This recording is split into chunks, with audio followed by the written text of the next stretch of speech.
Good evening, everyone. It's Nick from Claret and Booze. I'm joined by John, as usual, and we've got Nigel again. Nigel, again, impersonating Gary. And welcome to another episode of the...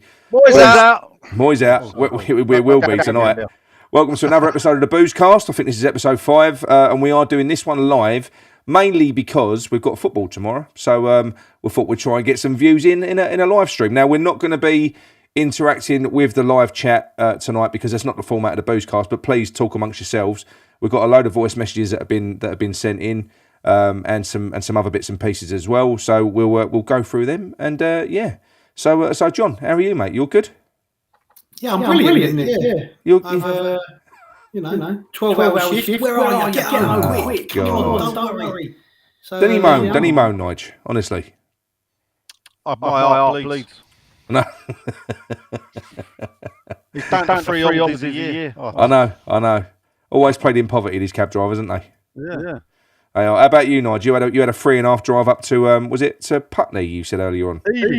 Ealing. Oh bloody hell. Yeah. I had to pick my mate up from Romford. Yep. Someone's wife is echoing. I think it's Nigel's. Is it? Hmm. All right. Okay. Well, hopefully that'll be it. Yeah, that'd be fine. Well, okay, yeah, go on.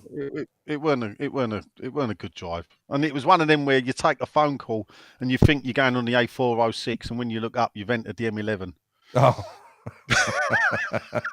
yeah. Past the point of no return. Oh, Jesus Christ. Yeah. Right. Okay. Well, we'll get into the questions. I mean, look, a lot of the messages that have been sent in it's still saying Echo and the Bunny Man, so I don't know if it's okay or not. I can't hear no echo now. Shut up! There's no echo, you Bill. Look, that's better. Right, thank you. Look, we're not supposed to be interacting with the chat people, but I'm glad you told us there was an echo. Thank you very much. Yeah, hang on a minute. Black Country Hammer can't start sitting there telling us what we sound like. Have you heard him speak? Christ almighty. But I'll tell you what we do. I've got a load of voice notes to go through, so we'll go through. Where are we? How about we go to Mickey Smith first? Our old mate Mickey. Hello, Mickey Smith. Here we go. Hello, Claret and Booze. It's Mickey again. How he's all doing? Hope he's doing well. Right, I've got 2 questions for you this week. One of them is a Moisey-ish question. I see today that we've apparently, take this with a pinch of salt, but apparently offered a remarkable deal to Jose Mourinho to be the next West Ham manager. Whether you want to believe it or not, whatever. But the question is, would you take him? And that seems like a strange question, because at the moment, we'd take Jose the window cleaner. Do you know what I mean? We would over David Moyes. But he's a serial winner, apart from when he was at Spurs, which was lovely. Hey. But a lot of his tactics and play, sometimes he's an hard watch. Mm. Do you know what I mean? And I know us West Ham fans, we love entertaining football. I'm in 2 minds personally about it, because he's Jose Mourinho. He'd be big with the club, and I think it would be good. But the style of play, I'm not too sure. See, I'd love an up and comer, sort of not heard of. Do you know what I mean? Like the kind of the Brighton manager, no one really knew. Really, did they? Do you know what I mean? I like a kind of manager like that. So yeah, how would you stand on that? Where would you stand on this? And the next one is a little bit different, but just to break up the questions regarding Moyes. But it's about our kits. So next season, I know like the last few seasons we've had kits that pay homage to like retro kits. Do you get what I mean? But it's like every season now, I'm a bit bored with that. I'd like to see a new design, a new kit that we've never had before. Do you know what I mean? So, yeah, what are your thoughts on it? Do you like the new retro designs? Or would you like to see a whole new lot of kits? Anyway, lads, good luck to yous. All the best, and come on, you irons. Cheers, Mickey. Right, let's start with the kits, and then we'll go back to Jose after.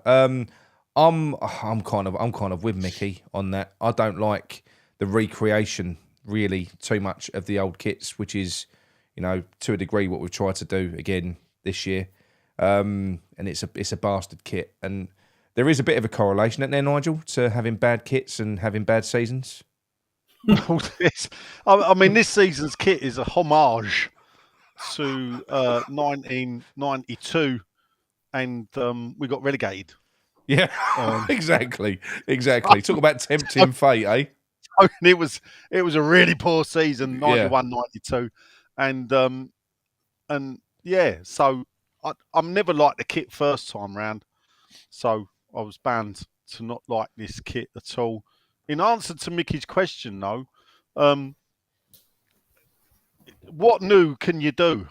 I mean, when you change the kit every year, so they've run through all the favourite kits to bring back. Yeah. So they obviously now get down to the shit ones, though possibly the 83 to 85 kit hasn't been done, which is the claret with the single blue band across the middle. Because a lot of it, Nigel, tied to it's the brand, isn't it? Whether it's Umbro or Adidas, that dictates a lot of it. Yeah, there's some input, and I'm led to believe they get a free hand with the third kit.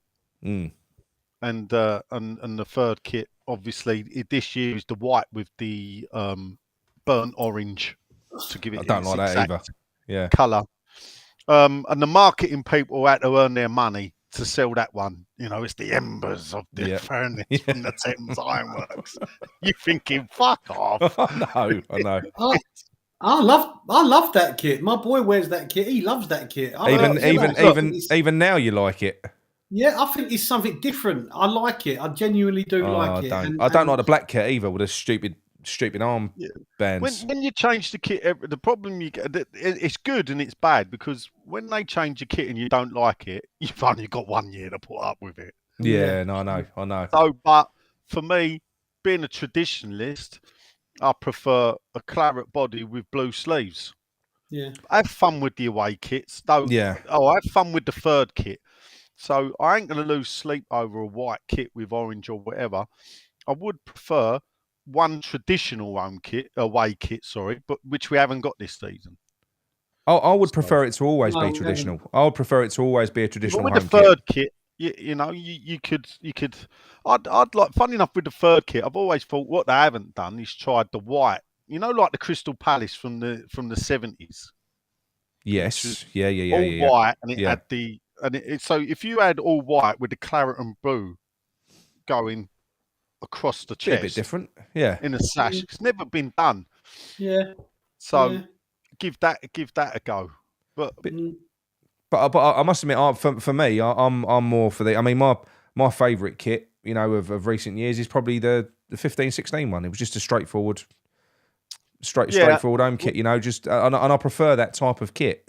That was a retro kit from the 1904-05 season. Yeah, but it is basically what it should be, isn't it? It's claret body, blue sleeves. That's it. Yeah. What about you, white John? shorts, white socks. Yes. Well, I mean, I'm a bit.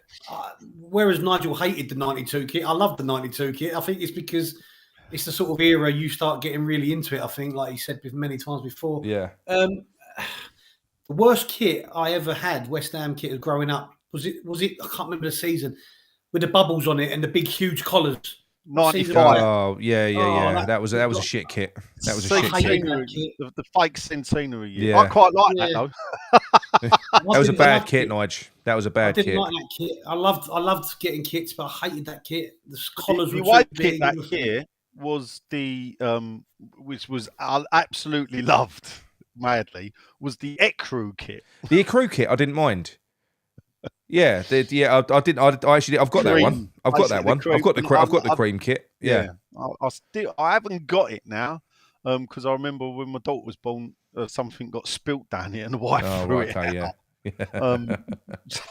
But yeah, that was. I really did like that. The Ecru kit. The Hugo Porfirio kit, as I like to call it. But the thing is, there are some good concept designs. I can't think of the guy's name. I'm not really one for Twitter, but there is someone.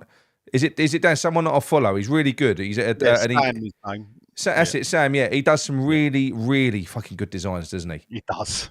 He does some really good designs. It does make you wonder why they don't get people like that involved, because some of the kits that he's produced on there, the graphics are really, really sharp. They look The bang on. designers at Umbro would be out of business, wouldn't they, if they let amateurs take over? Yeah, I suppose so.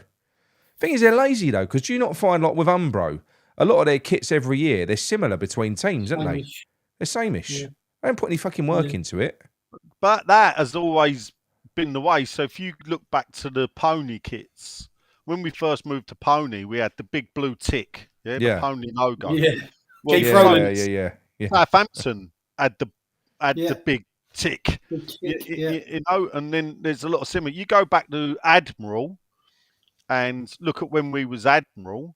A lot of clubs had the same tracksuits, just in their club colours. Look at our away kit at the time and Spurs' home kit, and they both had the Admiral. Yeah, both had the Admiral V. You know, I know. Not much fault. He is lazy. But to move on to Mickey's main question, which was Jose Mourinho. I suppose I'll answer that one first. Would I take Jose? Look, his style of football isn't for me. As you'll know, I like a more progressive style. But I've always said that if you play that way, if you're a pragmatist, if you play that way, then you've got to win. Jose Mourinho does win, as Mickey said. He didn't at Spurs, but he does typically do it. He plays to win. He plays to kill the opposition, kill the game of football on the field, and win the game. That's what he does, and it's worked for him for many, many years. When you look at our current situation with the owners at the moment, when they say things like, if we were looking for a new type of manager, David Moyes would be that man, which tells me they want another pragmatist. So if a pragmatist is what we're going to get, he's probably the best of the bunch that are out there by a country mile, if he's available. So if it's a pragmatist you're talking about, Jose's my man, because at least he's a colourful character. I think people would like him. Don't know whether we'd enjoy his football. But then again, we didn't really mind David Moyes' football for 18 months, if we're being honest. You can look past it when the results are coming in. So providing the results are coming in, you can suffer it. But I don't think Jose Mourinho's ever played a style of football like what we're witnessing at the moment. David Moyes this is nothing like I've seen before, really, in recent years. He's completely slammed the brakes on. But yeah, so for me, with Sullivan in tow, and if our choice is literally a pragmatic manager, I'd take Jose Mourinho all day long. What about you, Nigel? Look, whoever's in charge, I'll take. Yeah, that's the way I work. The thing with Jose is, it's only short term. Because I know. Aren't they all generally? But ain't they all? Well, they are. But what he does is the reason why it's short term with Jose, because he comes in and players think, and it's fantastic to play for Jose Mourinho.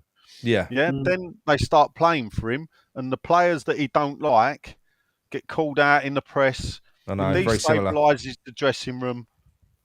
It all crumbles in on itself, and he leaves a wreck of a club, basically. If you look at, he walked into Man United and he put 2 trophies down in the first season. The League Cup. 3. Did he leave Chelsea in a mess? Well, yeah. Otherwise, they wouldn't have sacked him. He didn't leave him in a mess, though, did he? Well, that was a long time ago, no, Nick. After the first stint, he'd fill out. If you look, what did he last? And he's never done 4 years at one club, I don't think, in one sitting. Yeah. So, but the man puts, as we all laugh, not at Tottenham, he's done it at Roma. He's put a trophy on the table. This is a thing. I mean, the thing is, for me, it's not. If you look at you can draw comparisons with Conte and Mourinho, because he's the same thing. He leaves a trail of carnage in his wake wherever he goes. It's a short-term manager, because he wears out his welcome really quickly, but he does deliver success unless you're at Tottenham. But I don't know. I think the thing is, with me, it isn't really ultimate success. I'd love a trophy, but I wouldn't want to sacrifice my enjoyment of football just for going going and winning a tin pot. I'd love to get that. It is important to me, but it isn't the be all and end all. See, I think Tottenham went out on a limb because they felt like they had to, because they was getting embarrassed because they hadn't won a trophy for so long. I don't think we're really there. I think if we get a trophy, it's good. But I would rather us go a different route. I'd rather us get back to playing football again. Personally, that's what I'd prefer. But if you look at most of the modern day successful managers, let's say Mourinho, Conte, they're all a little bit win at all costs, and they don't sort of care about the style of play. That's what I mean. I know. So if you're going to keep banding around them sort of names, you're generally going to get similar style managers because they're all of the same ilk at the moment, unless you go and rip it completely up and go and get a young unknown manager from overseas, like Mickey Smith said in his thing. For me, Mourinho, no doubt he's a great manager. He's a serial winner, and it would be fun watching him on the sideline, the way he reacts and things like that. You know, it definitely instilled the passion that I think to some degree David Moyes doesn't have on the sideline. Because the thing is, you can be having a bad game, but Mourinho will get the crowd going. And do you know something? When does Mourinho ever not make changes as well? He does try to affect his in-game management is better, far better. You know. Yeah, but what I mean is, even if he's arguing with a linesman, arguing with a referee, he's a bad loser. Yeah, but that sometimes will get his fan base on side because they can see the passion in him. Yeah. So no, I wouldn't want him, if I'm honest. I'll be honest with you. I wouldn't particularly want him. No. But yeah, if they're going to go down the pragmatist side. Yes, what I mean. But if it was a pragmatist manager, that's the thing, Nigel. Same question to you. If your only choice is a pragmatic manager, which is what Sullivan said effectively, is he the best of the bunch? Undoubtedly. If you look at it, I mean, on paper, the best manager ever appointed was Pellegrini, though, because he's actually the only manager, when coming to managers, that had ever won a league title in the country. Yeah. Every other manager we'd appointed had basically not really done anything. No. So, if when you're hiring Jose, but the thing is, you got to give Jose the tools as well. So it's 100%. A double-edged sword, and the tools he wants is money. Money. Now, you know, under this ownership, but I think under most ownerships, you ain't going to have a constant tap of money to play in. There's only certain clubs that have got that. Even Liverpool this year have had to cut back on their spending because they'd overdone it, or not overdone it, but they'd spent their money in previous years. Yeah. And unless you've got the wealth of Man United, which is generated by its fan base around the world, so that they can afford to buy out who they want, or you got the Arab type, the state-backed finances, that the Man Cities and the Newcastles have got, then as a club, we're not going to be able to do that. And Mourinho may look at it as well and think, you've got to take into consideration. If he went to Roma, he'd come to West Ham. I think if he was offered the money, I think he'd come. You say that, but the thing about it is, in Italy,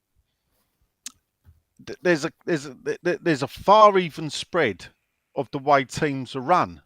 So Juve do not dominate in the way they used to. Yeah. So you're getting different winners. Like we've got Napoli back at the top, going to win the title. Now Napoli haven't won the title since Diego Maradona was playing, let alone alive. Have they not? No. Oh, bloody hell. That's why they love Maradona so much. Yeah. And Napoli had never won a title until Maradona went there. Yeah. They were not. Napoli were like a West Ham in Italy, and then they signed Maradona and became the best team in the league for 2-3 seasons. And then that was it. They went back to being a West Ham type team. Fantastic support, but didn't win anything. Yeah. Unfortunately, in the Premier League, we have got a Super League. Super League's here.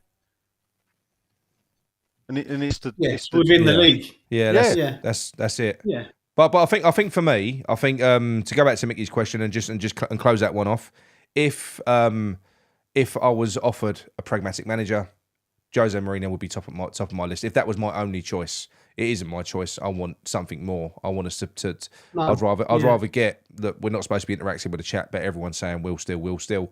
Yes, that's the type of crazy thing that I'd like West Ham to do at the moment. More Will so, Steele's got a brother, hasn't he? Who's Yeah. actually managing in Belgium. I didn't know that. Yeah. I Should we didn't get know him on a dream ticket? I didn't know that, but what I was going to say is a lot of people. Before I get on to the next question, I ran a poll on our community section about Michael Carrick. A lot of people have been talking about Michael Carrick and Will Still. I'm not really all for the ex-player thing.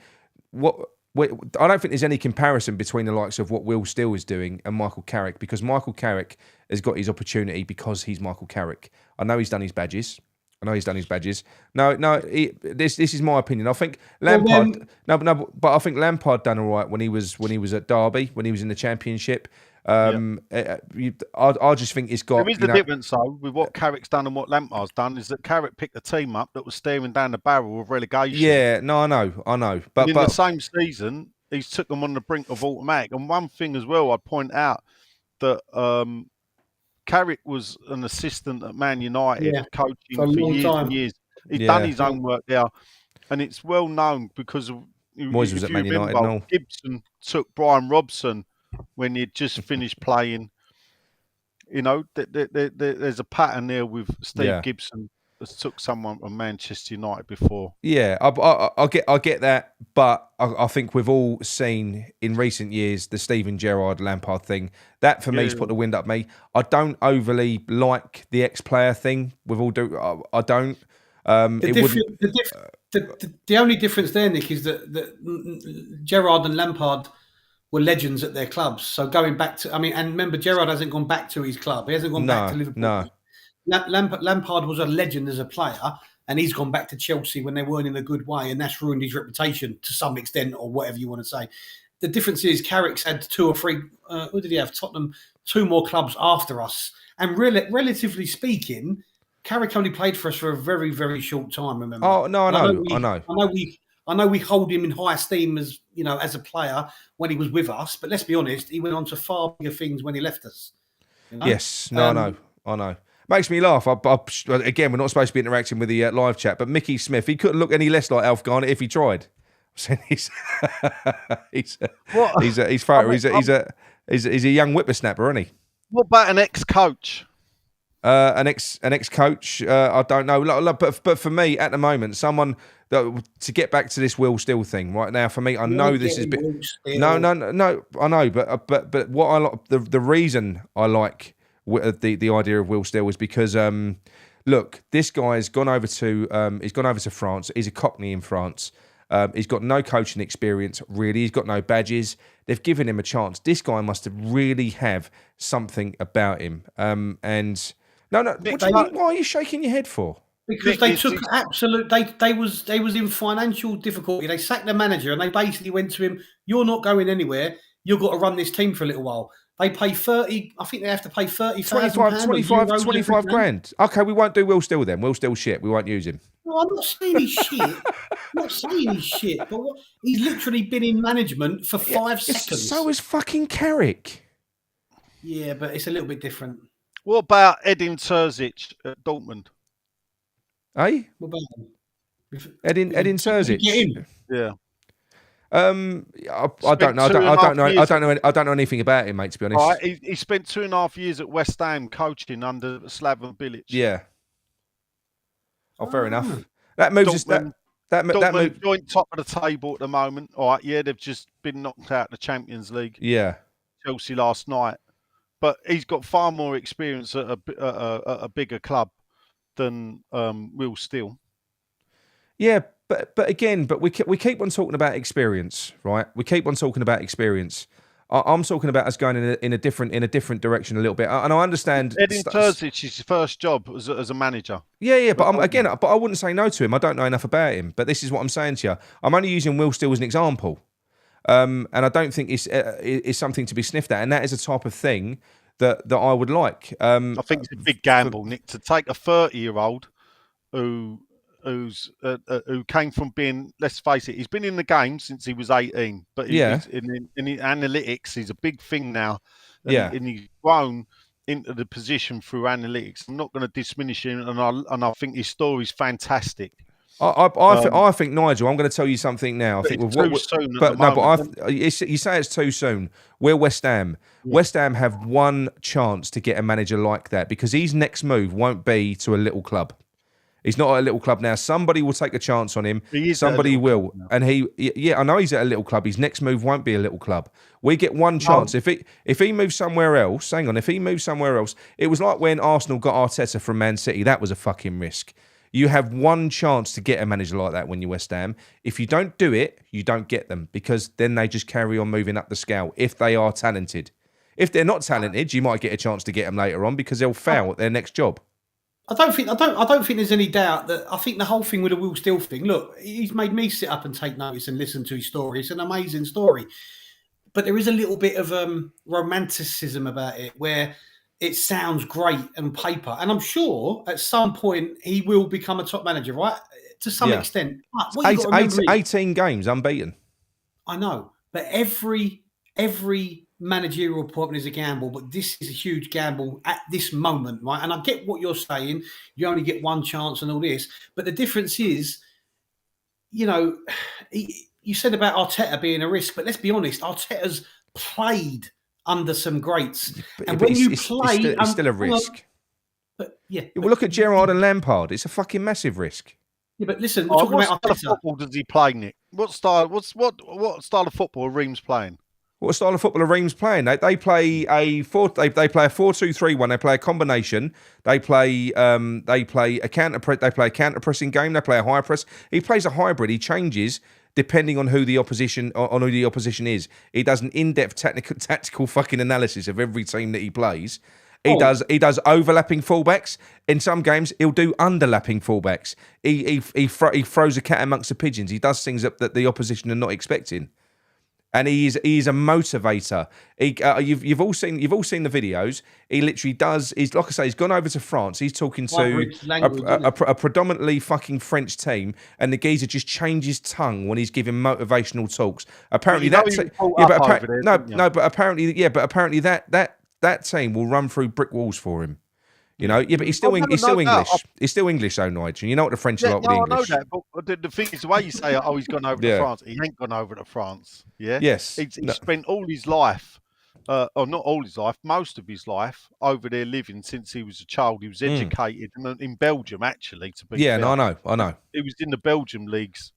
Back into France, back into Belgium, back into France. But it still there must shows be something in the blood because his brother's running. But listen, we've said this before, and this is my problem. You either do a Sullivan, and this is the way that we're talking at the moment. Oh, too much of a risk, or you go for experience. You go for a Jose Mourinho.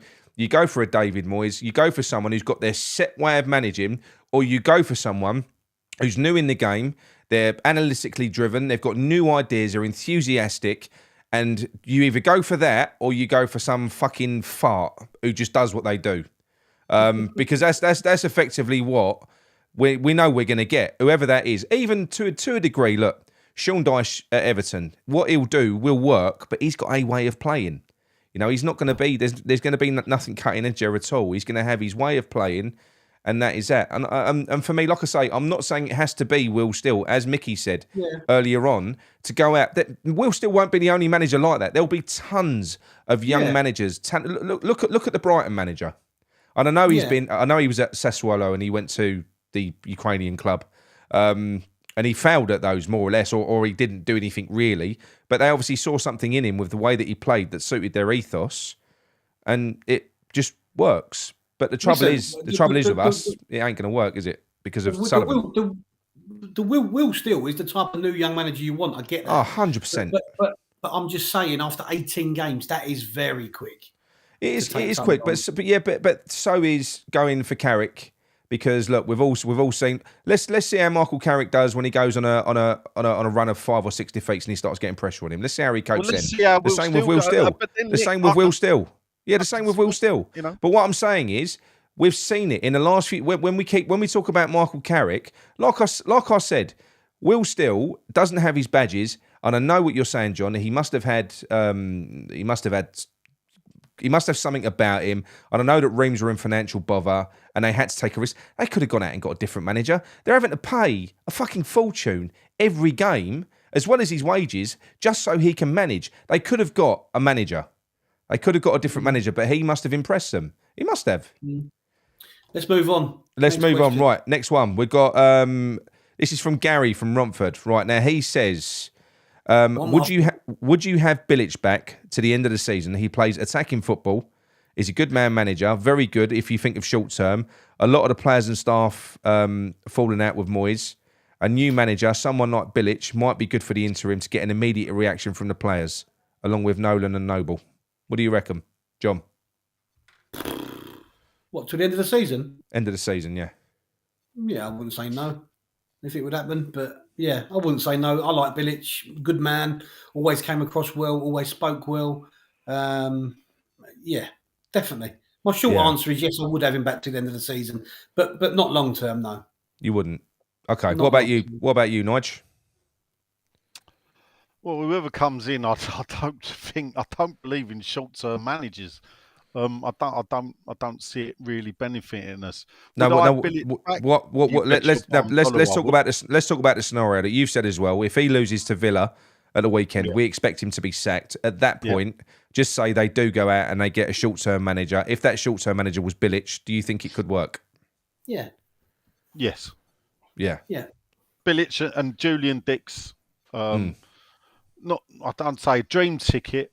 You know, I was disappointed as any other manager that's lost their job the day Bilic lost his job. Yeah, I loved Slav. Let down by the players and situation around it and everything else. Bilic, I think, is fantastic when it's going well. Yeah. I think the problem he gets is when things start not going well, he's only got one way to play, and when it don't work, it's not great. Do you think that Bilic also suffered because he isn't a strong enough character because of our ownership? I think do you think if Bilic had better people behind him, maybe he'd be better? I know that's never going to be the case at West Ham. I think Bilic always came across as a strong character to me. I'm not sure. I think with Bilic, because he had such a high at the last season at Upton Park, when we moved over to the London Stadium, and obviously Payet was going through what he was going through. Yeah, and, Payet was the main man. Let's be honest. Bilic looked almost just absolutely, really, really just disappointed in what was going on. He looked a little bit. He just looked terrible. He just looked like he didn't know what to do. And I don't mean that in terms of management. I just feel we'd lost Payet, and I think he knew he'd lost Payet. Remember we went Everton away, Nick, and Payet was that bad. Do you remember that season? We went Everton away. Me, you, Ben, and Fred. We went Everton away. Yeah. So disappointing, and the players looked to give Payet the ball, and I just felt sorry for Bilic in the end. I literally felt sorry for him, and I don't think he really got the support he needed to, like Nigel said. And we all wanted him to do so well and turn it around. There wasn't one West Ham fan that I know that wanted him to not turn it around. We was all willing him on, weren't we? Yeah. But I just don't think you can go back again, to be honest with you. I don't like going back and back and back. No. But no. I agree. And look, like we've said, Payet was a massive factor in all of that, wasn't he? But I'm just going to say something as well. We've had voice messages and everything sent in from all different angles tonight. There's 2 messages that were sent in on iMessage on Messenger from Ryan and Steve Bell. I listened to them earlier. They've gone. I don't know whether they time out, but they're gone. So the voice messages are gone on those. So I am sorry. It's only the ones in WhatsApp that I'm going to be able to play. They sent it on Facebook, you mean? No. Like Messenger, like on Apple, normal Messenger. I'll play them. But here's one for you, John. This is Sam from Bas Vegas. Sam from Basildon. Here we go. Well, it's one for all of us, but he's got a question for you at the end. Oh. Is it not playing? No? Fucking hell, what is going on? Technical issues, people. Hang on. Let's turn that off. I'll turn her back on.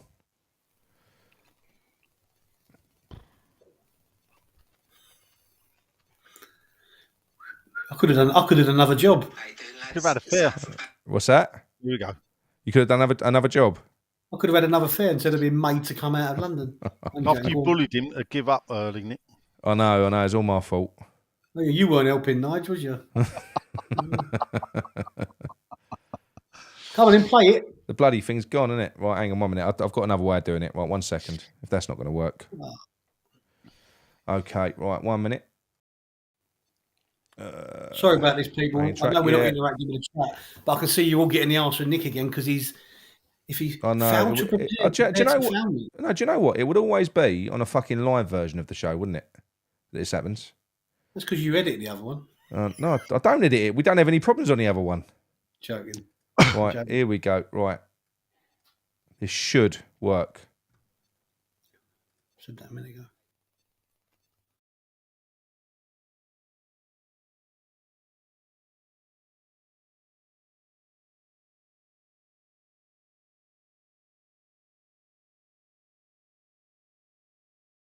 Fucking pissing me off.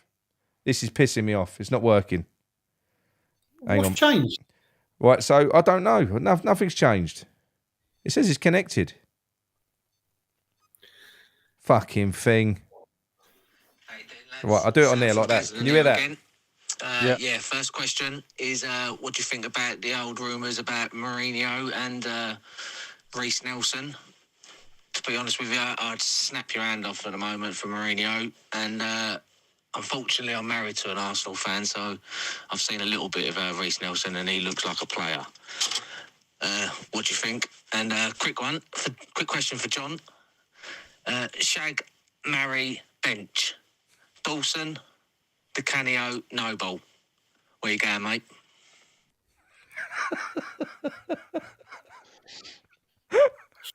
Shag, marry, bench. Shag, marry, bench. Dawson, Noble, and who? Di Canio. Di Canio. I'd marry Noble because You'd marry him. he's very loyal, isn't he? He was loyal to the club. So yeah, he will never cheat on you. He's well educated. He's well educated at Harvard as well. I'd definitely shag Dawson. That would be immense, wouldn't it? I mean, he'd go right through. But he'd go right through you like he goes through that back four when he's going up for an header. You know what I mean? And I'll put Di Canio on the bench because he's just fucking crackers. Yeah, Di Canio on the bench. I love him, but you'd bench Di Canio. Oh, it's terrible. Yeah. It's terrible. Yeah. Have a little bit of sloppy seconds when no one's looking with him. Right, let's get the next one. Right, where are we? It'll work now, is it? No, I'm gonna have to do it this way. I don't know why it's not working, but it is what it is. Noble. You'd bench Noble. Yeah. Would you'd shag Di Canio, wouldn't you? Yeah, I would. Yeah. So what would you do? Marry Dalton? Evening, lads. Yeah. Here's an interesting one. I thought I'd just throw something in there. It's a bit of a what if, what would you rather? Would you rather keep David Moyes until the end of the season, knowing how you guys feel about him, and a lot of people feel about him, with the massive risk, or some people would say that we're definitely going to go down if we keep him, but would you rather keep David Moyes and then roll the dice there?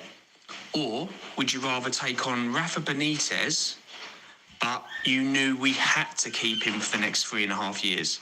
So my question is, keep David Moyes, and then obviously you feel we're definitely going to go down, or bring in Rafa and then hope that we get that manager bounce to stay up, but we have to have him for 3.5 years. Let me know. Right, Nigel, I'll put that one over to you.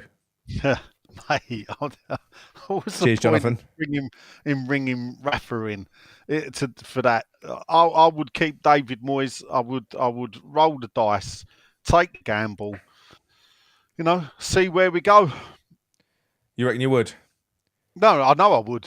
What for Rafa Benitez? If you're telling me Rafa, I won't be happy with Rafa. I wouldn't. no. So that's the options, isn't it? Yeah. But not only that, you got to keep Rafa for another 3.5 years.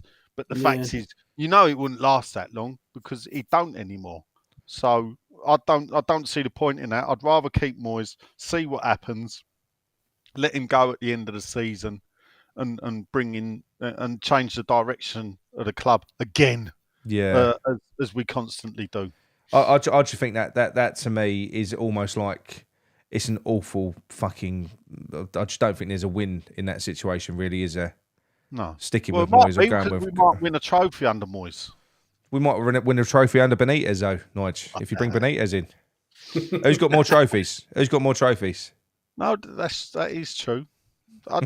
Davey won the auto windscreen trophy in 1986. I know. What about you, John? I couldn't have Benitez for the long term, so I would rather stick with Moyes out of the scenario of the two. Because also, let's be honest, Moyes ain't going anywhere anyway. He's here to the end of the season, so might as well deal with it and roll the dice, as you say. And yeah, I don't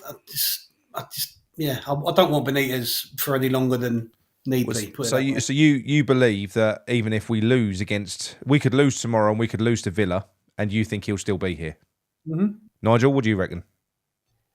No, if he lost tomorrow and he lost against Villa, he's gone. I mean, look, it's yeah. Well, you would like to think he would. Knowing this ownership, I could see him not doing it. But That's I think what I mean. if he lost tomorrow and then lost on Sunday, you know, the flack that they will come under, the pressure that they will come under, not just from fan base, but probably from people in the press and whatever. Yeah. You know, they will feel they have to do something. And maybe they will look back at Avram Grant, realise that through their own wrongdoing, they failed to get him out when, let's face it, we were in a worse position than we are now. We may have had more points, but we were in a worse position. Yeah. Because the way the league was set up then, that we were in the bottom three. So they failed to act then, and they paid the price. Now, you'd like to think that won't happen again. I'll just rephrase my answer. What I mean is, he may well get given the boot, but there won't be no one coming in. They'll just find someone who's already there. They've already said there's no one really to replace him, haven't they? They've been saying that on and off for a while. Yeah. So that's either a case of they will stick with him, or they'll just get rid of him and move Nolan up, Warburton up, one of them guys. But also, what you've got to remember is, if we lose tomorrow 1-0, for example, you've still got the second leg, so they'll still wait until the second leg anyway. So whatever happens at Villa won't really, there's always seems to be a little bit of a get-out clause. Well, let's give him this one. But what about this? What about that? Look, if we lose tomorrow, I mean, he's already been saying they're a better team than we give him credit for on his interview today. So maybe he's preparing for the worst. Yeah. I don't know. I mean, for me, I think he'll go. I think he'll go if we lose. I mean, his pre-match comments, the pre-match press conference. It was all, what was it? He was saying, look, don't forget there are two legs. There are two legs in this. Yeah, exactly. He's talking about some other. I know. Well, it's covering yourself already, isn't it? And he's put that in the mind of the chairman already. So. But then he went and said, what was it? He said, because he was asked about sort of playing youth players, and he went and said, our players can play in both the Premier League and in 2 games. But then he'll complain when we lose to Brighton that he was playing against Man United on a Wednesday. Did he complain though? He did. He said they was tired because they were spent from they left a lot in Manchester, is what he said after the game. Oh. He did. He had a little moan. He had a little whinge. Unlike him, innit? Can you hear that? No. You can't. Right. Okay. Fucking hell. Right. I'll do it on this one. Right. So this is James G, who was Dave Hurst's mate that we met in Southampton. John. James G. Yeah, it was his mate. It was James was one of his mates in Southampton. From Bedford, or the one from Birmingham? Oh, he's from Bedford, I think. Yeah. Bedford, that's it. Question for tonight. Can you hear it? Do you think that it's getting to the stage now that whether we stay up or go down, there's a chance that Moyes stays next season. Just the thinking on that is, if we go down, is it likely that Sullivan turns around and says he's the sort of manager to get us back up? And I think it's getting to the stage now, hopefully we do stay up. But if we lose a couple more games and then we do stay up, he'll have to turn it around so wildly that they might look at his run of form and say, well, he's won 6 out of the last 10 or something like that and keep him anyway. I mean, I'm hoping not. I'm hoping whether we stay up or go down, he's gone. But it is a worry now that they've mentioned a couple of times the cost of getting rid of him. What changes? What's left of the season? 2 months? I think the monthly salary that would be taken off in 2 months is still costly. If they think it's costly now, it's not going to be that much of a different cost. And I'm just starting to panic a bit and worry about he might be here next season regardless of what happens. I was just wondering your thoughts on it. Cheers, James. John, go to you on that one first. It's difficult, isn't it? What's that? So it's difficult. You don't know what they're thinking. I do know what they're thinking. Well, I think I know what they're thinking. They're just sticking with him until the end of the season, come what may, in the games prior to it. Whether it's money, finances, or the fact that he is happy to be the yes man, or I don't know what it is, but he's not going anywhere till the end of the season. He won't be here next season. I'm pretty sure of that. Whether we get relegated or not. But, you know, when people say he's the type of manager to get us promoted, I'm not really sure what they mean by that, because he hasn't got no one promoted before, has he? I know he's predominantly worked in the Premier League, but he hasn't got no one promoted. I think he's basing it on a precedent that Sullivan's said before, that he's the type of man that you need in this type of situation, which makes you think. I mean, look what happened when we got relegated last time. We went out and we got a shithouse manager. That's what David Moyes is. He's a shithouse manager. It's counter-attacking set pieces, even though that's not working anymore. But that's basically how he scores goals. But the Championship ain't that sort of division anymore. Yeah, but does Sullivan know that? Does Sullivan know that, John? Well, if he don't, he's an idiot, because the Championship is a high quality division now, higher quality than what it used to be. I think there's a lot of good teams in there that try and play good football. You're not going to kick and rush your way out of that league anymore. Put it that way. No.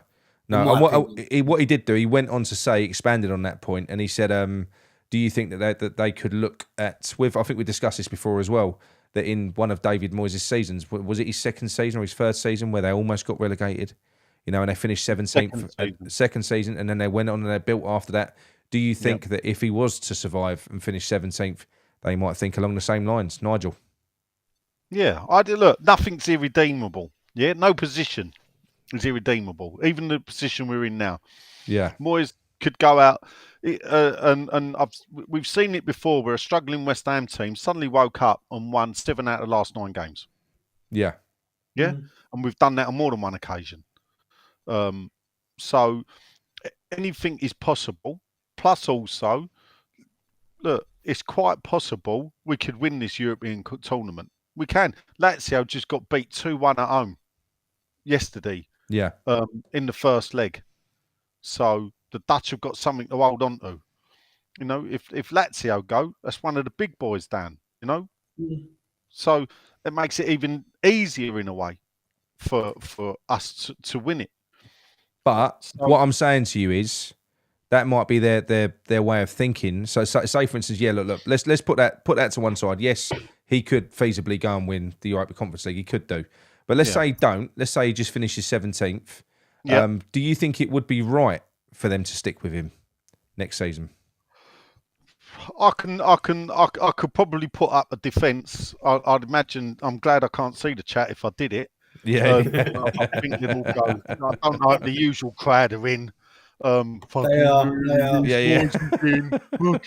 Is he licking his arse again?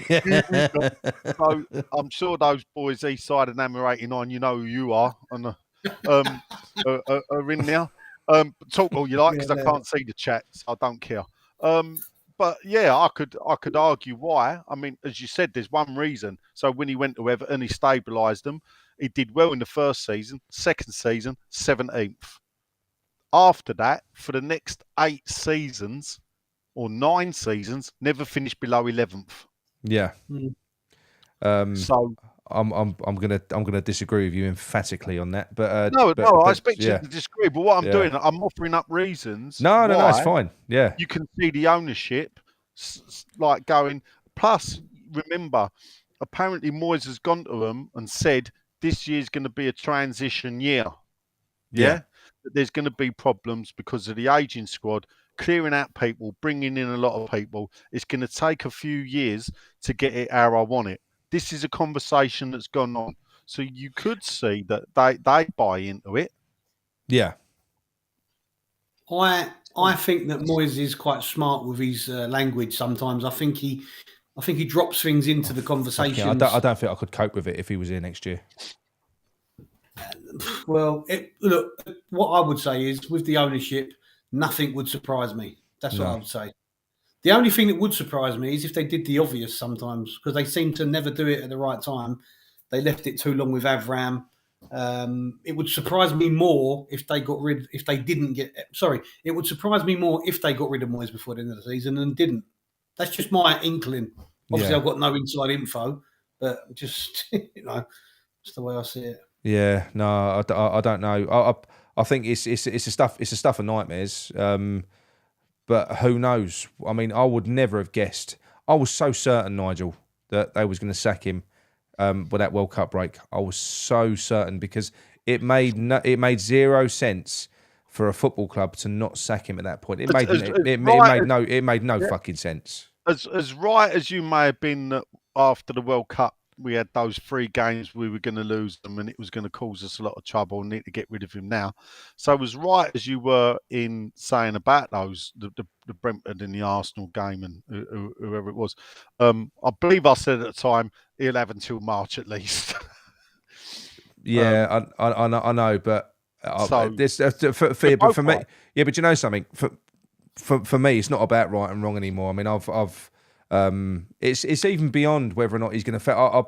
Like I say, I've been calling for him. I've been calling for his head since Game 5, since Game 5 this season.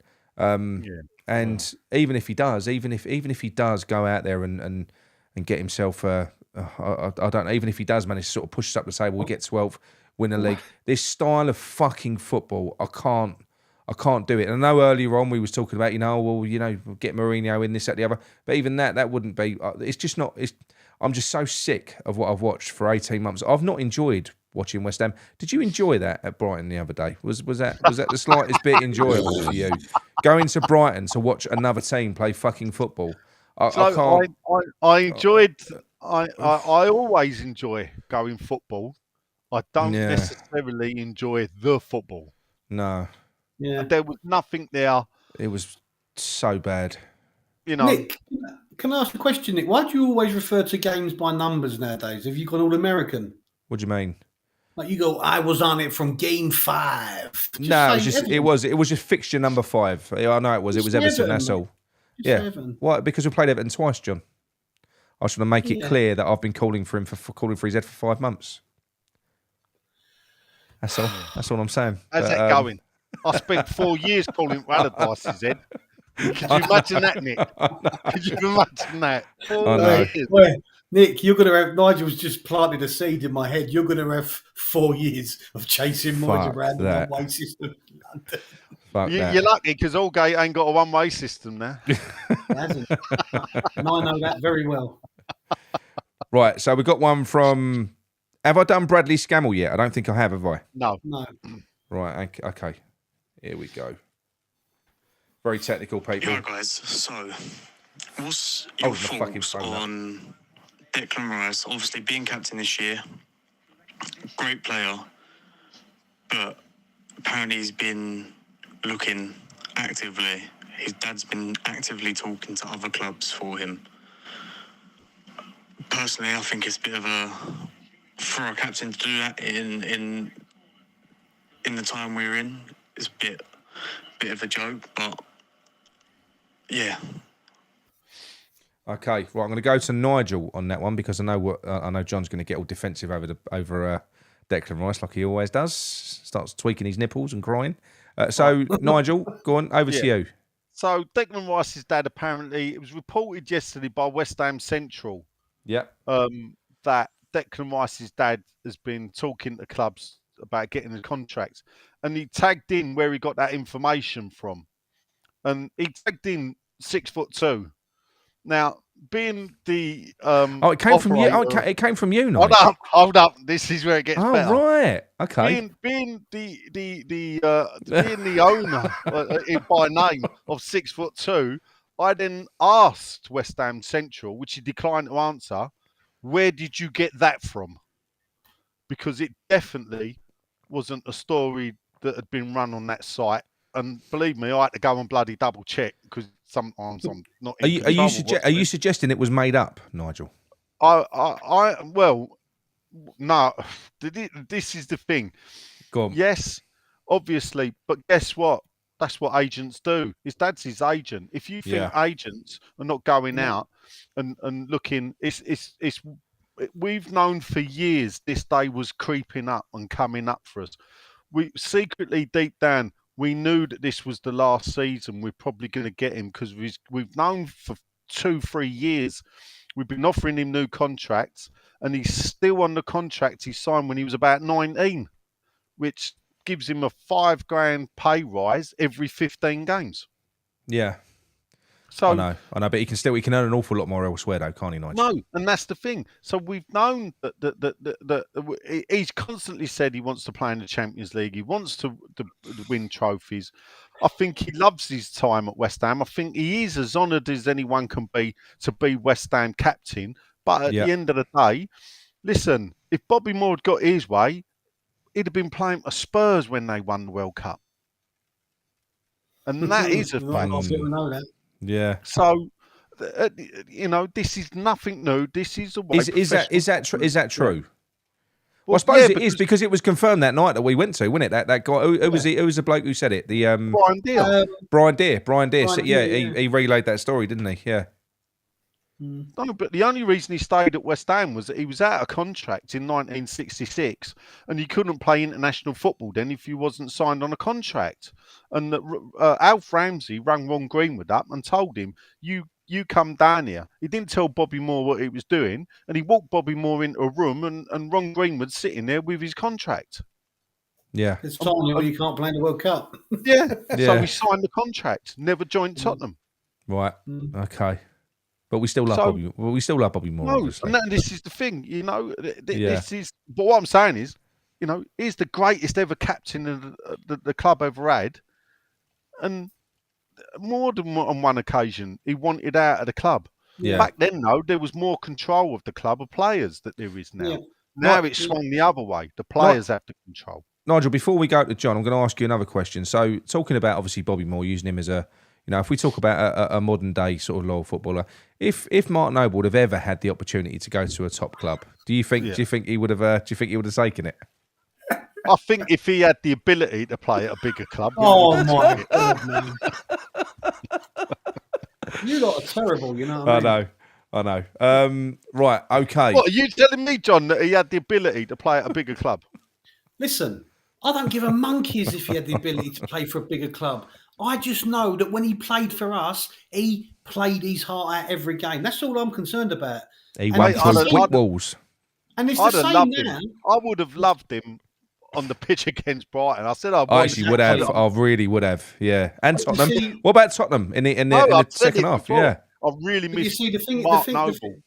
I find that the way some West Ham fans, sometimes you, Nick, talk about Noble's. I'm not having a go at Noble. I'm taking a piss. I'm just trying to roll you up.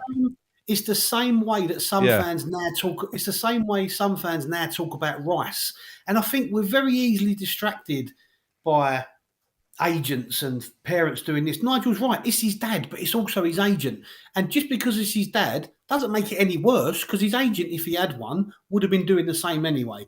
All I know is that Declan Rice has given us great service, all right? And people will say, yeah, but we picked him up when Chelsea released him. He was going nowhere. Listen, whatever, whatever will be. Declan Rice has every right to look to his next step. West Ham is not ambitious enough for him, right? As much as we love West Ham, the club will never match his ambitions, a player of that quality's ambitions.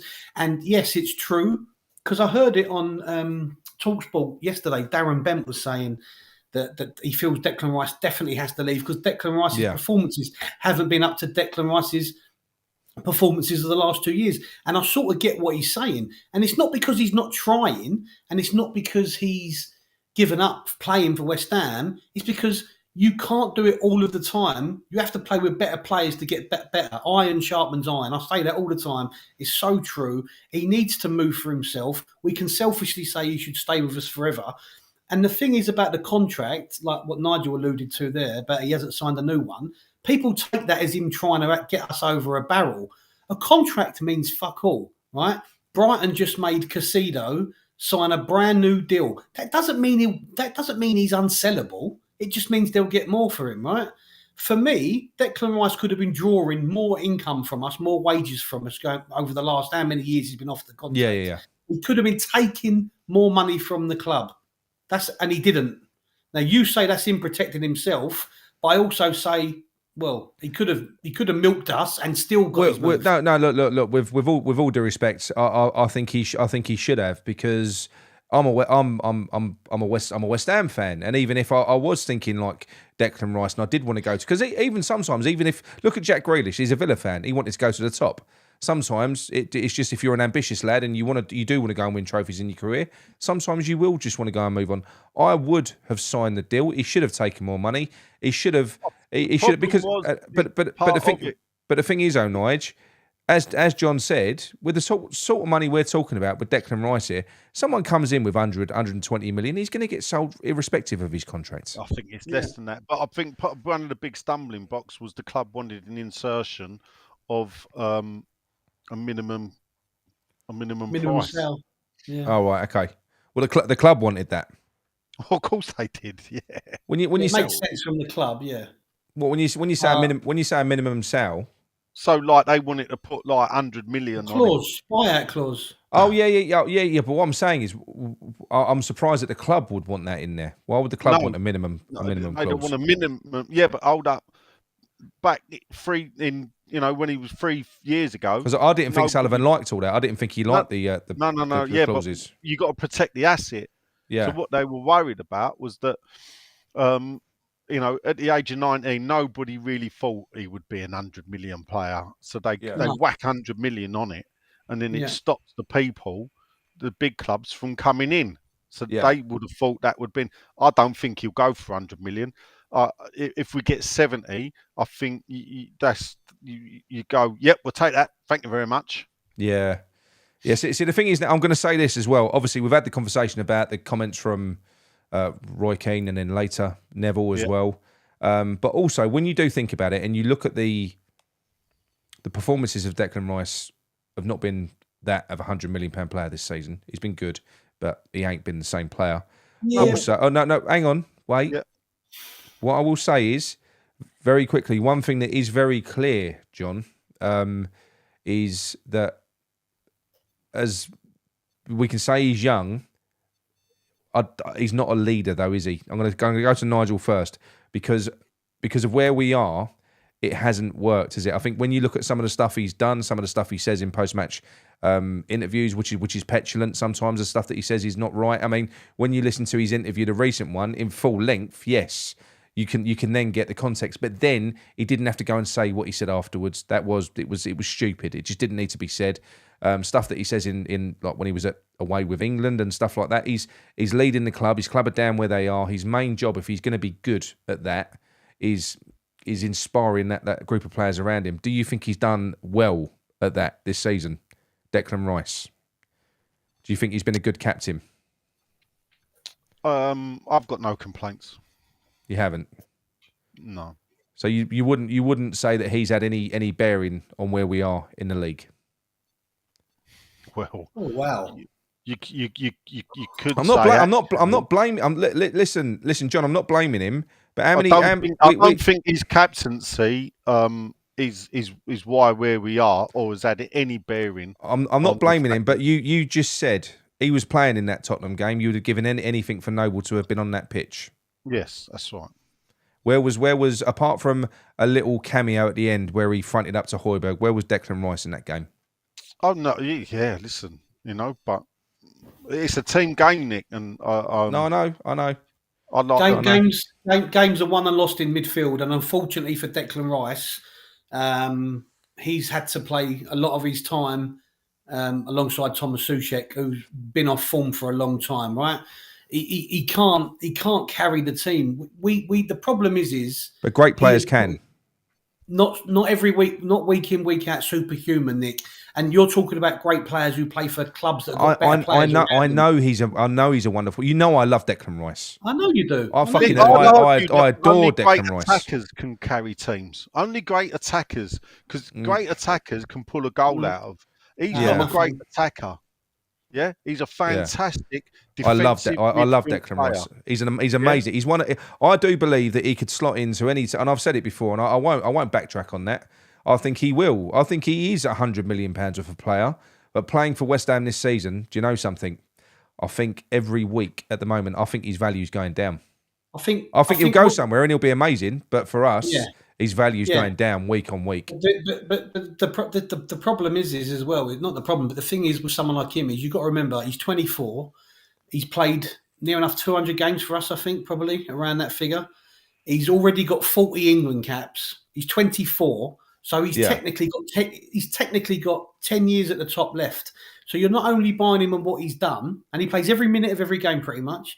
Yeah. You're not only buying him for what he's done and what he's achieved in terms of his appearances and how successful he's become very quickly, but it's also the potential he's got.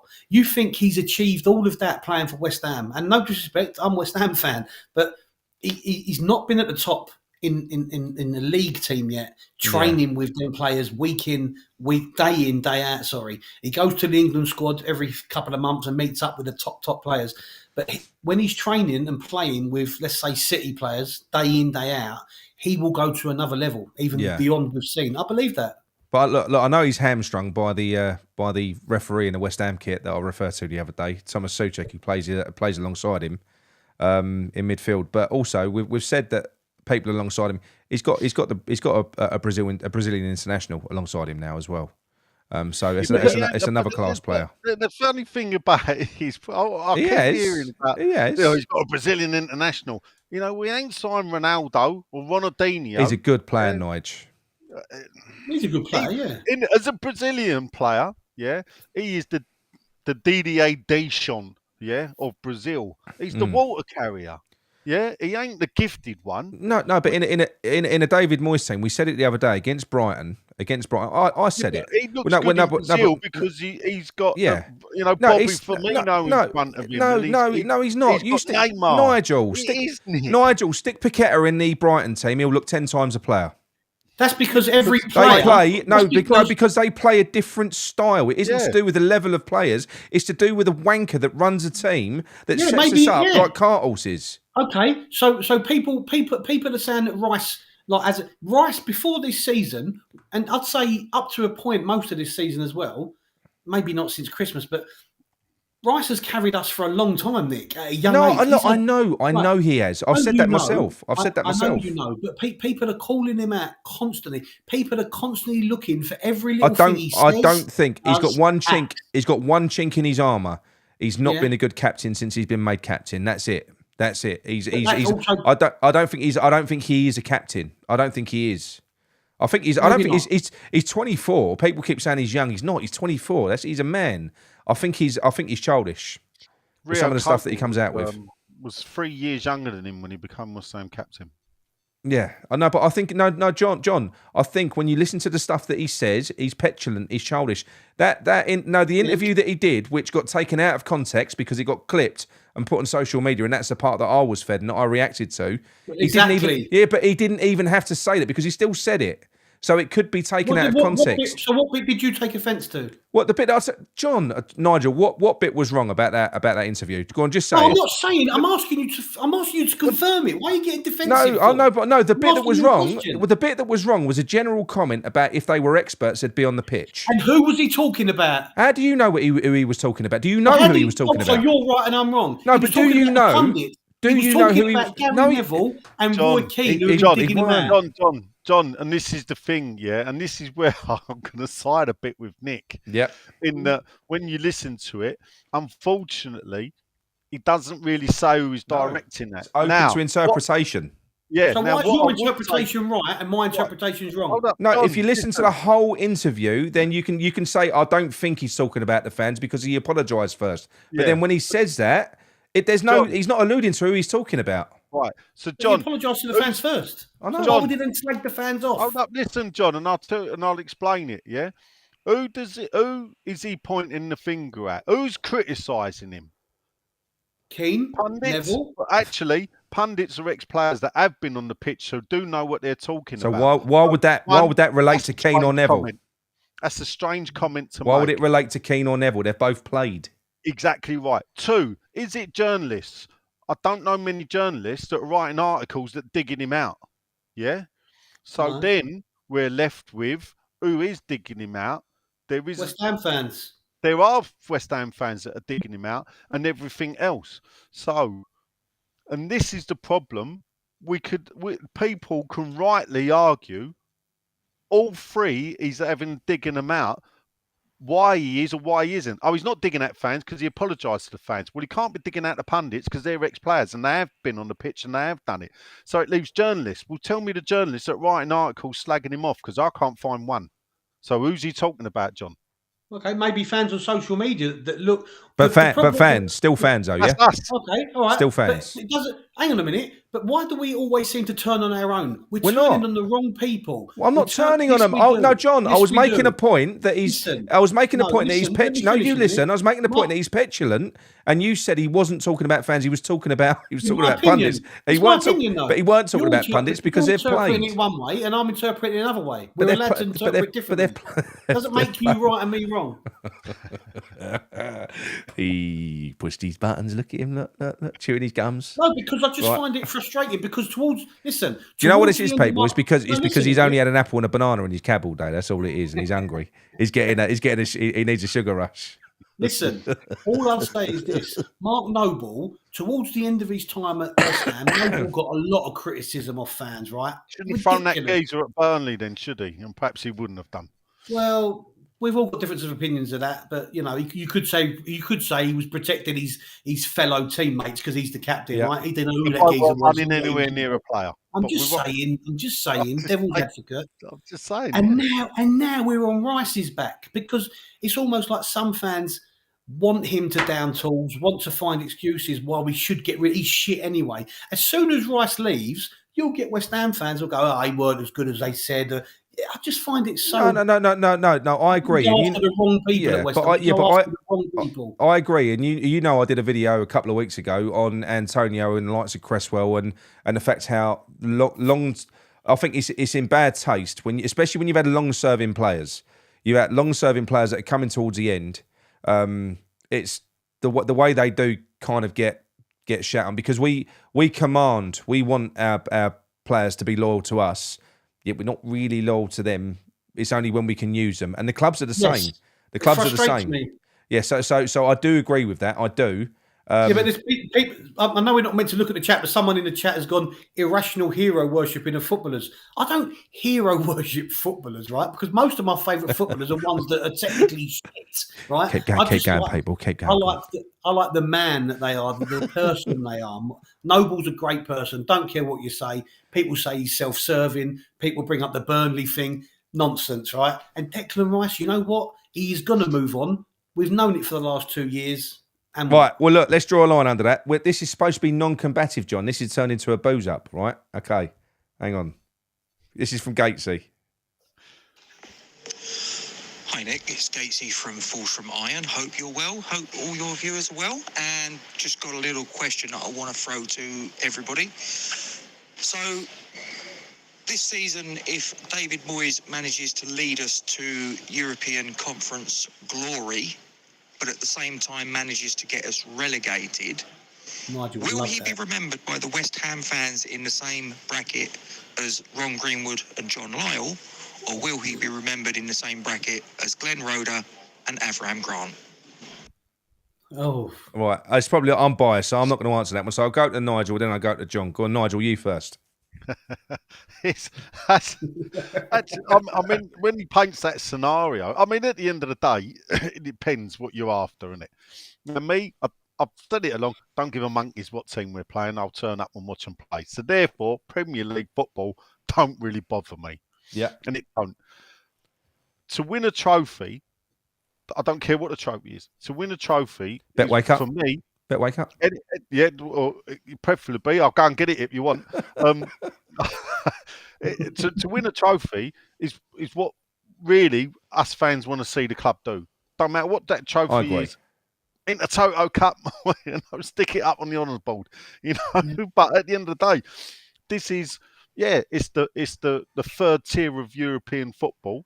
But back in the day when the European Cup Winners' Cup was running, the UEFA Cup was the third tier of European football, and we'd have loved to have won it.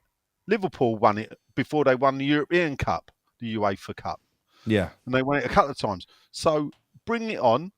Let's win the European Cup. If we go down, that's a shame, But hey, we can put a trophy up there on that board, the modern era, as I say, where they put it up answer the question. Well, what bracket will he be remembered as? How will he be thought of? Well, actually, I think he would have to go into the lower. Oh, fuck off! No way! I'm not having that. Now get this, Nick, because I'm not having that. Well, and I'll tell you another reason. He could win a Champions League. I'll stick him in the bin. Fucking bastard would. What's the steam come off of him? Go on. If you think he looks like a Swan Vesta now, watch him ignite. Go on. When he goes, if he left at the end of the season when we were relegated, at the moment, and he would need to probably lose every game, he's still technically. Oh, I'm muting him. How do I mute him? Hold up. On paper, he will have a better points average per game than any other. Oh, fuck. Look, do you know what? That's where stats are fucking bollocks, aren't they? And you said that yourself, but they are, aren't they? They're nonsense.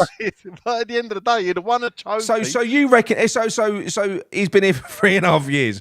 He's had 18 good months, right? Through he was the king of the fucking pandemic. He's been worse now for longer than what he's been good.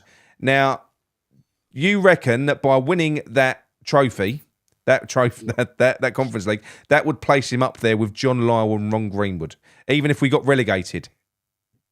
I think he would have to go and sit up there because he's won a trophy. No. John, over to you, mate. Over to you. You're off your tits. I'm shocked that you said that. He's won a European trophy, Nick. This is fucking mate. It's the fucking we're beating the fucking dog and duck from we ain't beat the dog and duck yet. That's tomorrow. I know.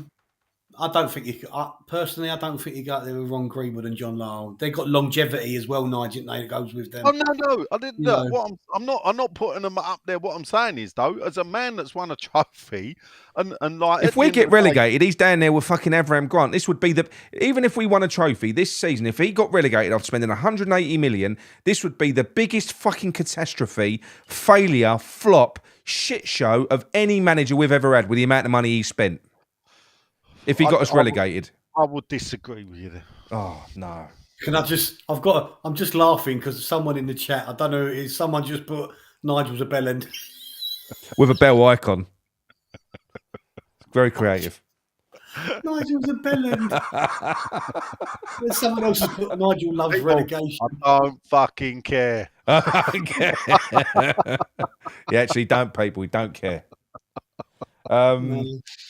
No, but at the end of the day, look, for me, you got Lyall and Greenwood, then you probably got Harry, yeah? Yeah. And then probably, I suppose I would look at it and think after Harry, if he wins a trophy, gets us to the final, after taking us, and I'll tell you what it'll do, Chief, if he wins this trophy, Nick, and gets us relegated, do you know what he's also achieved? Something. He's came here to make history, and the man would have made history 3 times in Europe. Never been done in this. Fuck off! Right, I'm moving on to another subject. All done by Moyes. I can't listen to it. Teams. Right, have we done Alec Bassendale yet? You're gonna have to, because I'm sorry, everyone, holding the fucking phone up. Me kit's crashed, and because it's live, I now can't reboot anything. So I'm not doing it live again. You wanted to go. You wanted to go there. I know. I don't think we've heard. Alec Basson. Right, No, I don't okay. think So so. let's do Alec. And then, Nigel, you're going to get your Grant Croxford sent a piece in for you as well. So that'll be he's asking you to a sliding doors moment. So I'll leave that till last. Hammer. Voice Esther Hammer. Shall I play the Dodsey message as well? No. No, play you doing Dodsey. Evening, lads. It's Alec from Maidstone in Kent. My question for the boys is: if David Moyes stays on as the manager for next season, whether we get relegated or not, what effect do you think it'll have on the club and the fans and the players? Oh. Short and sharp. Go on, John. I think it would have a very detrimental effect because I think a lot of the fan base are not for changing there, no matter what he does or achieves. So whether or not he wins the Conference League, I think certain fans won't ever be turned, if you know what I mean. Yeah. I think he needs to go for the good of the club as well, just because I think we need to be taken forward. I do And my now. mental health. And your mental health, and which is in turn our mental health, Nick, because you drive us all nuts as well with it, didn't you? But just as a club, we need certain players there must be thinking, what do I need to do to get in? What do I need to do to get a start? We just need a new. I hate it starting again, but we just need a total. Oh God, we're going to lose a lot of players in the summer as well. Again, we've got a lot of players going again, haven't we? Yeah. I just think it's another sort of mini rebuild again. It's a massive rebuild because if you lose your manager and then you've got to rebuild a whole squad, you've got to get a new manager in place in good time so he can get his own players in. I know. Look, it's same old West Ham for me. It's a 2 or 3 year cycle and start again. I mean, I don't think it's ever going to end. And you know my opinions. It's never going to change until the little midget bloke's gone from being in control, really. And I hope that all the rumours we hear, whether they're true or not, Nigel might know more than me about Kretinsky becoming main shareholder and all this. Will things change? I don't know. But look, I read an interesting thing earlier, and I think I put it in a WhatsApp group. Someone put it on Facebook. If we get relegated, and then the ground rent goes 50% down, doesn't it? Yeah.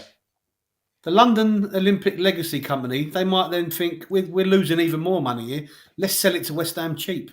So they're actually. Do you think that could happen? Well, look. This is my worry. Before we go to Nigel on that, I know I've gone off it a little bit. So. Yeah, no, it's fine. But my worry. We were talking about this earlier on, and this is where if you go back to like the Pi Capital investors that were interested in us as well, because West Ham are worth at the moment 700-800 million, something like that. But the land that it all sits on, the stadium and everything else, I think that's the real golden. That's the real golden goose. And I think you just got to be really careful about who buys the club and what their intentions are, because I think if that does happen, what you're talking about, John, which I think is on the cards, and we end up having almost that stadium handed to us, so now we've got all of that property as well. Well, not that all of that land. There's massive development opportunities there, and you've got to start to wonder then at that point, do West Ham become a little bit of a thorn in the owners' sides, because they may have different ideas about why they've even invested in that club in the first place. That's what I'm saying to you. So it all comes down to why they've bought the club and what their intentions are. Kretinsky's just an investor. He's got no love for West Ham. And I don't know who else would. I mean, it's probably far-fetched, you might think. Or is it far-fetched? I don't know. I don't know. I've not got a clue. What do you reckon, Nigel? I mean, to pick up quickly on what the question was. Yeah. Sorry. I mean, if Moyes wins the trophy and keeps us up, I think he will be in next season. Anything less than that, I think for the good of the club, he has to go. Fuck off. He ain't in next season, Nigel. No, you've even said yourself you want him gone. Whatever. No. You're asking me or the club, and this is what I was thinking, or what the owners will do. Because what I'm saying is, I think if he wins a trophy and keeps West Ham in the Premier League, he will be the manager next season.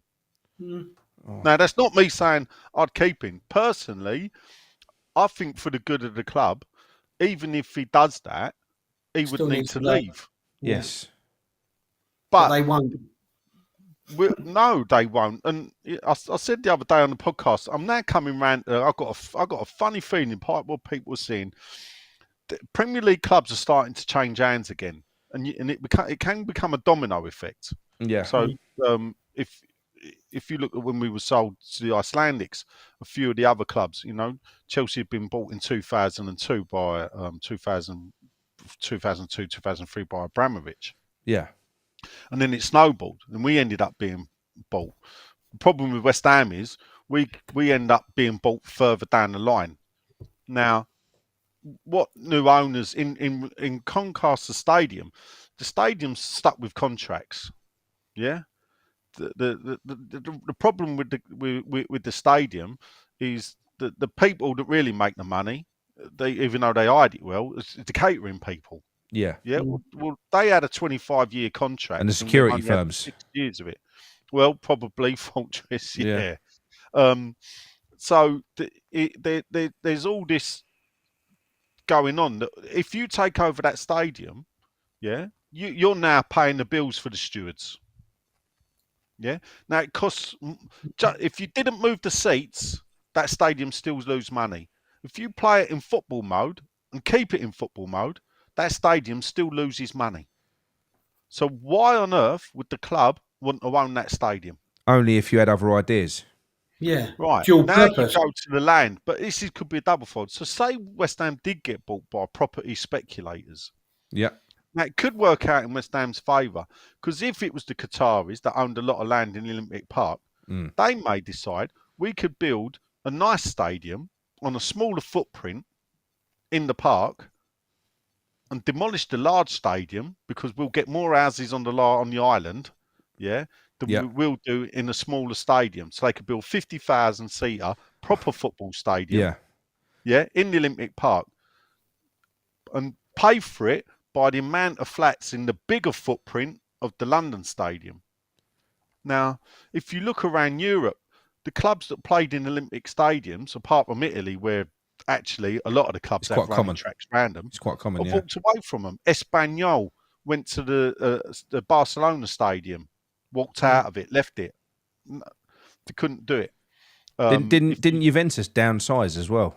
Juventus downsized. I think Deli Alpi, and they moved down to. But the thing is, as well, is they did that as well. As if you look at the attendances in Italian football, because of the ultra and the hooliganism problems and everything, and the games are on telly and everything, people don't really. Football's watched on telly in Italy, not in the ground. So they could basically, it was better for them to ditch their stadium and build a proper football, what we would call a proper football stadium. Yeah. And that's what they've done. The San Siro is going to be bulldozed and rebuilt. Well, I'll tell you what, just quickly interjecting there, as loyal as West Ham fans are, I'm telling you now, if this style of football was to stay, if this was how it was, in 5 years' time, we wouldn't have anywhere near the fucking attendances that we've got now, because it's not entertaining. It's shit. It's rubbish to watch. I don't disagree. Look, in 5 years' time, I'll give you some good news. 5 years' time, Dave Moyes won't be here. So you'll be all right. I know. No, but you know what I mean, though, Nigel. It does need to be for a stadium that big. We haven't got 60,000 diehard fans, have we? Well, I'd argue we don't get 60,000 over there anyway. No, I know. Okay, so if you look at the Spurs, and the way they're running their stadium at the minute, they sell out every week, right? They get full attendances every week, right? The fans are moaning, but do they really care? Because they're looking to they're booking Beyonce, they're booking go-kart racing in there, they do the NFL. All of these stadiums now, all of the modern day clubs are becoming multi-purpose. more like they're becoming more like corporations. They're looking other avenues of revenue-making streams, dual-purpose stadiums. I said it the other day about the Tottenham Stadium. Nigel disagreed with me. I wasn't impressed with that place because it doesn't feel like a football stadium to me. Nor does London Stadium, obviously. But that's what they're all going to feel like, though, John. Eventually. That's what they're all going to feel. That they're all going to become very corporate, very like a concert, very like Wembley to some extent, I suppose. But that's the way it's going to go. They're not going to just let football be played once every 2 weeks in the stadium and it remain empty. They're going to look to make money in every revenue stream they can, whether it be NFL, go-karting, music, concert. has been built in a way to enable them to do it without damaging and without having to chop and change. It's got a retractable pitch, isn't it? Because everything's retractable. Yeah, everything's retractable. Yeah. So because of that, and the funny thing is, I'd said it on the podcast I do the other day, more than just podcast people, is that got to get the advert in, John. Of course you have. So what I said was that there's two people that want to buy Man United. One of them won't. Now, are those people just going to walk away from British football, or will they go, well, if we don't get Man United, we're going to buy someone else? Ratcliffe would be my choice. He always was when we was talking about owners. I know he's a Man United fan. Right. But there's a spanner in the works, Nick. Go on. Because possibly one of the most best-run financial clubs in the Premier League is also up for sale, and that's Tottenham Hotspur. Ugh. Yeah, but they won't be cheap. You'd be talking, what, 2-3 billion for them? But the income streams from the stadium blow anything out of the water. That even if you bought the London Stadium, you are not going to... If you bought the London Stadium and kicked out Delaware North, paid them off and set it all up, because of the way it is, you're still not getting the revenue streams that they are. And when you're talking you're a billionaire or multi-billionaire and you want to buy a football club, you're looking at the bottom line. Yeah. Yeah, of course. Yeah, that's true. That is true. Right. Well, look, let's go to the last one, and this is going to be for you, Nigel. So, I hope you're prepared for this. It's a short message. And everyone, what I'm going to do, I'll probably do another show on the other messages and because we can't go on all night. It's just it's taking a bit. We're supposed to be keeping these to an hour. So thanks everyone that has sent your messages in. I probably will do a little show on the ones that are left over. All right then. Right. So here's Grant's. Evening, guys. Grant here. Just wondered if Nigel could give us 5 minutes on the sliding doors of 2003 season. What would have happened had we stayed up? Players we had, stadium redevelopment plans, and the ownership and all of that stuff. Thank you. Ooh, sliding doors moment. 2003. Grant's a listener of mine. So obviously this is, you got to think back to what was going on at the club. We were redeveloping the stadium and we'd put plans in. So we'd built the what became the Dr. Martin stand, was opened in 2001, 2002 fully. And then we went into the 2002-3 season. If you have a look at the players we had, like the likes of Canuti, Carrick, Joe Cole, Glenn Johnson broke through that season. Yeah. We had David James in goal, who was then England and would cement as being himself as England's main goalkeeper. Trevor Sinclair was still there. So also, if you look at the plans we were going to progress with then redeveloping the East Stand. Yeah. The East Stand was going to be knocked down. Part of the Trevor Brooking upper and part of the Bobby Moore stand was going to be cut out, and they were going to then put in a new East Stand that would sweep into one, fill the corners in. Yeah. So the stadium would have been a 44,000 seater stadium. That is perfect, isn't it? So, and if we hadn't have been relegated, that would have been progressed. Fucking hell. So what happened there is that the relegation, obviously, and the backlash of the relegation, meant that they first looked at selling the club in 2005. Yeah. So Keir Jorbukayan actually was first introduced to the club in 2005. And what pushed it along was the fact that we got to the cup final in 2006 and finished in the top 10 and everything was on the up. That then Jorbukayan then came back, and the owners then thought actually probably now is peak West Ham time. We've just been to the cup final. What happened after the cup final as well was they sold out. We used to have a limit on season tickets of 26,000 at Upton Park. Very rarely did the club sell out season tickets. The season after the cup final, 26,000 season tickets were sold because the club was on the up. Yeah. It then in typical West Ham fashion, car crashed into a mad, crazy season that you could put down to an inexperienced manager in Glenn Roeder. You could put down to the transfer window. It was the first season of the transfer window. So we had injuries to all our strikers come November, December time, and we couldn't go out and buy one until January. We didn't win a home game till January the 31st. And when you look back to the first game at home, we were 2-0 up to Arsenal. And we were 2-1 up at Arsenal when we got a penalty with 10 minutes to go to make it 3-1. Yeah. Canuti missed a penalty. Arsenal equalised. I think it was still Van Wiltord. Season then spirals, injuries, everything. Ends up with relegation. And then East Stand don't get redeveloped. Alan Pardew comes in. And then we end up being bought, sold by the Icelandics. Yeah. And then, you know, if we'd have had a 44,000 seater Upton Park, would we have left that? Do you think? Yeah. Well, and not with Sullivan, no. It's hard. Obviously, I do know people may know or may not. I was against the London Stadium move and was very vocal about it and did in-depth investigation. But what you got to remember, when Golden Sullivan bought West Ham, they tried to move Birmingham twice already, in conjunction with Birmingham City Council, into a multi-use arena. They could sell St Andrews and rent the multi-use arena. So it's the same thing again. It's the same thing. It was a ready-made plan they could pick up. Yeah. To move into London Stadium, they could sell Upton Park, pay their share out of that, pay off debts. They wouldn't have to pay out anything.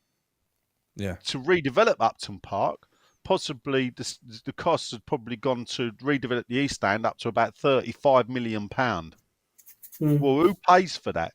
Now, the thing about the East Stand as well is that the plans that have been put in, which I've got copies of the plans that it would have been, believe it or not, there was no corporate facility in the East Stand. Right. So, and actually, when you think it's the corporate money pays more than the rest of the season ticket holders put together. Jesus. So, therefore, when they come into the club, what they're going to do is they're going to pay 35 million to get an extra 8,000 seats. Imagine how much money you've got to get back. Because it's only 8,000. How long does it take? How many years? Yeah. You know, the club was on its path to ruination, as I call it, and Bloody that hell. is down to that relegation, 2003. So you think without that relegation, you just don't know where we'd have been. You know, if no, we probably wouldn't have been at the London Stadium. Probably. No, probably not. Probably. It's fucking amazing, though, isn't it? Yeah, well, it's heartbreaking. Sums up West Ham, doesn't it? The best bit of that, in a way, my theory is no one can prove me wrong. No, because it's always good. Yeah, we did.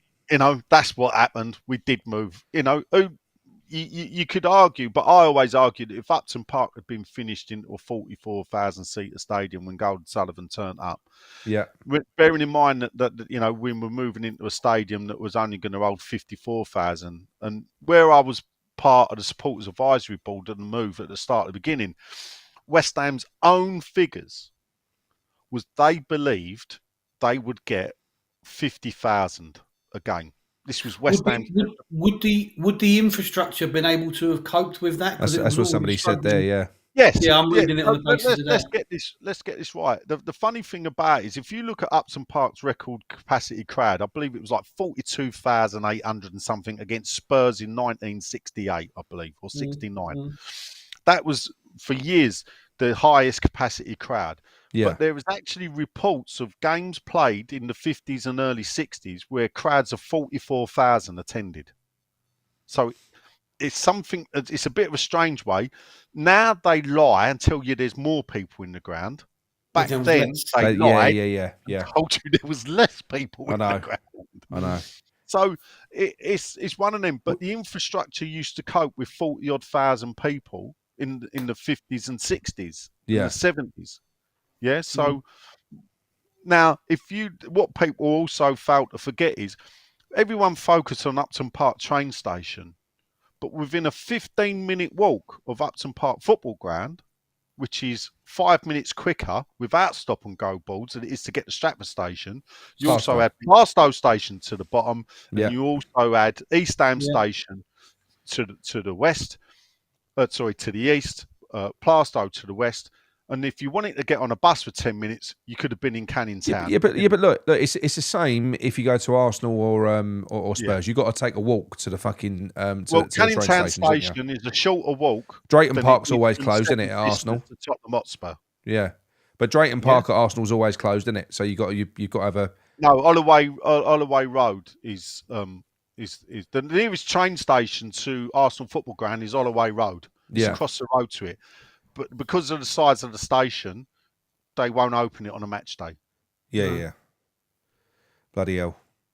Right, well, that's answered that. I think we're going to wrap it up there because, like I say, we have been going for an hour and 41 minutes. But I hope you all enjoyed that. Everyone in the live chat, let us know in the comments after the show if you want us to do it live again.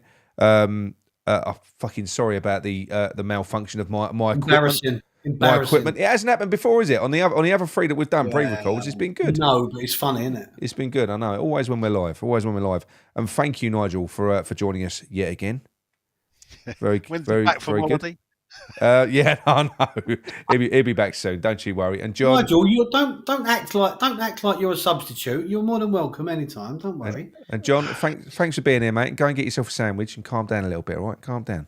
No, just stop attacking the wrong people, Nicholas. Stop attacking the wrong people. Thank you for watching, and we'll see you all again soon. Come on, you irons.